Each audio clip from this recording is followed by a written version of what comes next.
Wow, a first episode. This is crazy.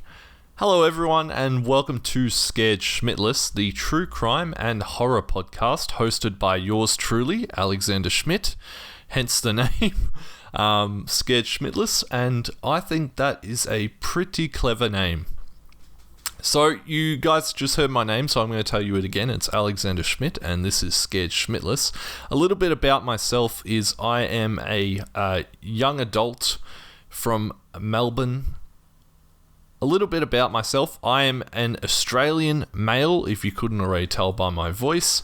And I have a massive interest in horror and true crime. More so horror, especially horror films. I've been a massive fan of them for the longest time. I remember the first time I ever watched Nightmare on Elm Street was when I was 11. And I remember I had a nightmare for 2 weeks that Freddy Krueger was going to pull me through the bed. So that was a lot of fun when I was, 12 years old. Starting young, I guess. Ever since then, like, some of my favorite horror movies are like Insidious and It's a really good one as well. I'd like to add that on top of having like a very high interest in true crime and paranormal experiences, I've also had my own fair share of paranormal experiences. I think I can count maybe 3 that have stuck with me for years that I would like to talk about next week. So next week I will most likely mention the paranormal experiences and whatnot that I've had. I haven't really experienced anything true crime yet. But definitely paranormal stuff, so I'm excited to tell you a little bit about what I've experienced.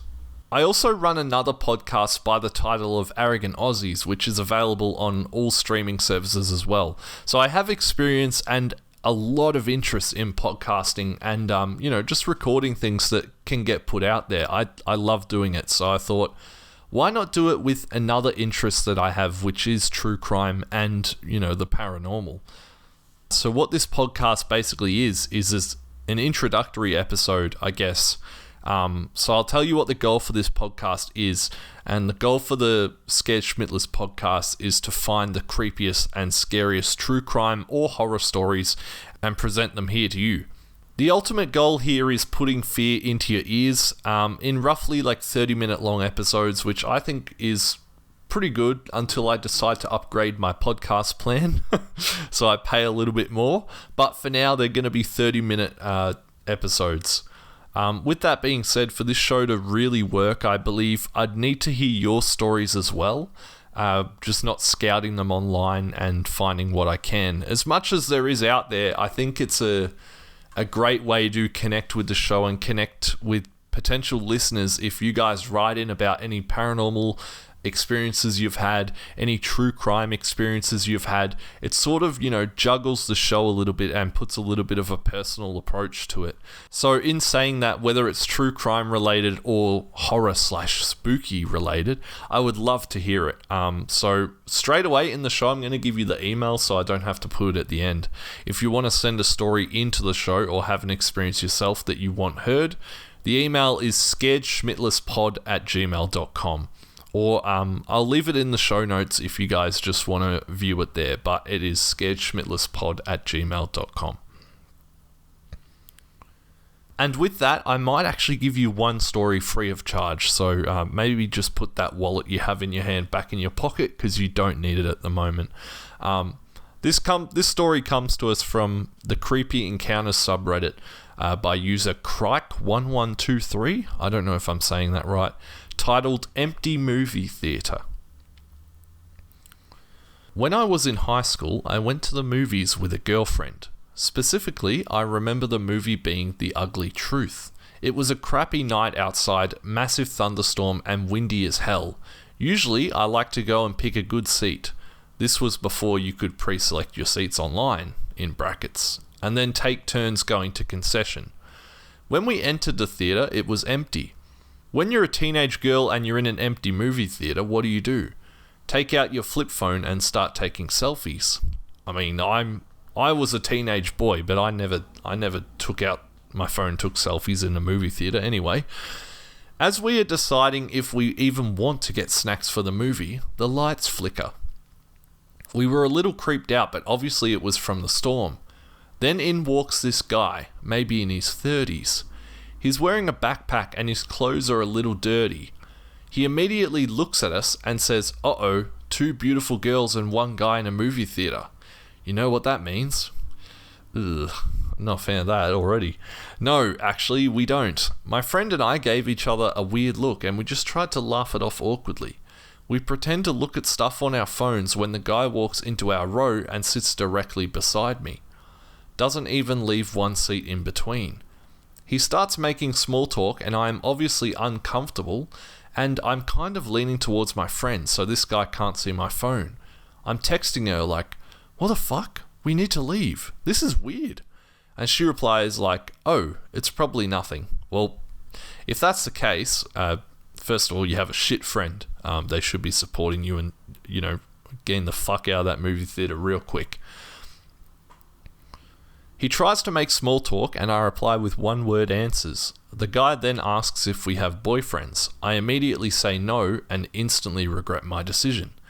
My friend replied with yes. He is more interested in me now. Brackets, I was so mad at myself, but I was very nervous. The guy continues to talk about how bad the storm is outside and says it reminds him of the movie Twister. This immediately makes my anxiety worse. I feel like I'm about to have a panic attack. This time, I turn to my friend and say, "I want popcorn, let's go get some." Before she has the chance to answer me, he says, "Well, it's a good thing they don't frisk you when you come in here since I have a knife in my pocket." And he chuckles. Yikes. I immediately stood up, looked at my friend and said, "Let's go, I want popcorn." Why wouldn't you get off and be like, "He has a knife, like, let's get the fuck out of here"? She stood up and followed me. At this point, there is still no one else in the theater. We walked calmly in front of the screen and as soon as we turned the corner, we bolted. My friend immediately called her mum, who then told us to tell someone at the theater. The manager came over, we explained the situation and he called the police. Now this movie theater was the spot that everyone in my high school worked at. There were a few staff members and the manager standing around us. You could see everyone staring and I was so embarrassed. The police arrived and spoke with us. It was a male and female officer. The male officer was obviously annoyed and didn't believe us. The female officer didn't seem to either. They go into the theater to find the creepy guy. About 15 minutes later they come back. The male officer has nothing to say but the female officer told us he had a pocket knife on him and they escorted him out of the theater. She reassured us that we did the right thing, that he did seem quite creepy and she would have done the same thing in our situation. This made me feel a bit better. As the officer is done talking with us, I see my mum's friend who is quite short, yelling and shaking her finger at the manager. And then he gives us like 5 free movie passes each. He invited us back into the theater to finish the movie and I just said no thanks and asked them to take me home. I still haven't watched the movie. Lol. What was the movie again? The Ugly Truth. I have never heard of that movie before in my life. I think you did the right thing in getting the hell out of the movies and not going back in afterwards. I'm, however, not sure about the movie manager's compensation of 5 free movie passes. I'm not sure about the manager's 5 free movie passes though. That's some weird compensation for someone holding a knife against you in a movie theater. Hey, someone was holding a pocket knife against you because you wanted to go get popcorn? Here's 5 free movie tickets, I guess. I mean, they're free movies and it probably adds up, but I wouldn't accept 5 free movie passes if I was held at knife point, That doesn't that doesn't seem right at all. With that being said, I think you did the right thing in getting the hell out of the movie theater and the police involved, whatnot, and obviously they got the guy. I don't know what the resolution of the story is afterwards, but have you used the 5 free movie passes yet? I think you did the right thing in getting the hell out of the movie theater and alerting the police and whatnot, and then going home instead of like going back in to keep watching the movie. I feel like that would have been really strange to, just experience being held at knife point in a cinema and then afterwards just being like, yeah, let's go back in and finish that movie. That's just like a common thing. Like, you probably did the right thing there. So that story was Empty Movie Theater by Crick1123. I found it on the Creepy Encounters subreddit. It definitely would have been a creepy experience, I must say that. So there's your freebie for today. That's your one free story. Each week I'm looking at doing about 2 to 3 paranormal / true crime stories in the 30 minutes that I do the show. And doing that on a weekly basis. So if that's something that interests you guys, please send me an email at scaredschmidtlesspod@gmail.com or check out any of my other social media platforms down below that I have linked. I would really appreciate it. And if you enjoyed today's, mini episode, I guess, or introductory episode, please leave a positive review of some sorts or a review of some kind. That really does help out and I would greatly appreciate it. And with all that being said, I'm going to wrap the episode up there for today. Were you scared Schmidtless? I would love to know. That is the show's title, Scared Schmidtless. Did I put the fear into your ears?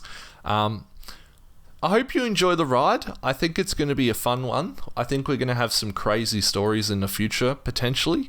And with that, I'm going to leave it there and I will see you all next week.